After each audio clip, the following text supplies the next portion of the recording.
Well, everyone, it looks like with our iPhone 16e, this is kind of one of those iPhones that's kind of giving us a little bit of a different type of experience for the most part. Now, it's looking like the sales of the iPhone 16es are basically lagging behind the iPhone SE models that Apple made even before this. So what's really interesting about this whole entire thing is that the iPhone 16e was that type of phone that Apple made before, and it was essentially this kind of type of, device which was supposed to be like a cheap alternative to our, mainline iPhones. So it was supposed to be like a cheaper type of iPhone. I thought it was, a good type of device that Apple kind of made before, but quickly it kind of became a weirder type of device. It wasn't the biggest deal in the world, but it was one of those types of other types of devices that we kind of noticed that wasn't necessarily like the best of the best at that moment. Now, it's looking like the sales numbers of the iPhone 16es for the most part aren't really looking too hot. So it's looking like for the most part with the iPhone 16e,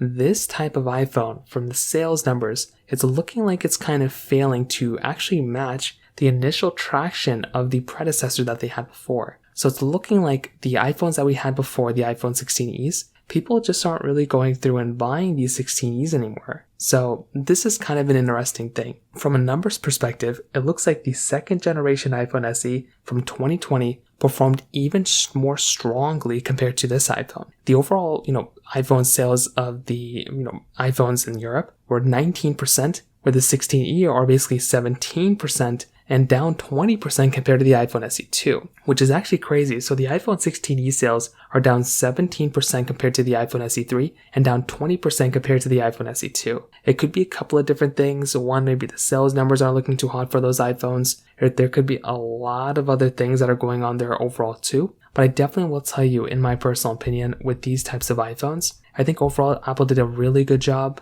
for the most part, kind of. But it is kind of this, interesting thing where if you are about to go through and pick up an iPhone, I still don't think an iPhone 16e is a good choice. I do think a 15 Pro would definitely make a lot more sense in my personal opinion. So from that side, that kind of covers it up there. If you have any other thoughts or questions, please let me know in the comment section below. Hit the like button, that'll mean so much, but definitely hit that subscribe button. More importantly than everything else, I love every single one of you guys. Hopefully I'll catch you guys in the next video. Peace out till then.